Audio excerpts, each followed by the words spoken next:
What's up, everybody? It's Nate, the DTF supervisor here at FM Expressions, and I've got some super exciting news to share with you all about the film that we use. Now, before we get into any of the changes, it's important that you as a customer understand we haven't made any changes with the time, pressure, or temperature. Everything is the same for you. It's just a much easier peel. Come check it out. So we're gonna press a sample here to show you guys the difference. Up top is our traditional ultra hot peel film that we've been using. Down here is the new film that we plan to switch to on March 4th. I'll peel this one front to back, and then this one, the new film, you really just have to lift away.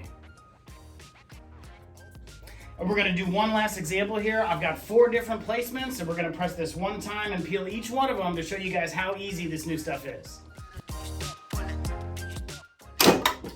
And at 300 degrees for 10 seconds, each one of them comes right off with no issue.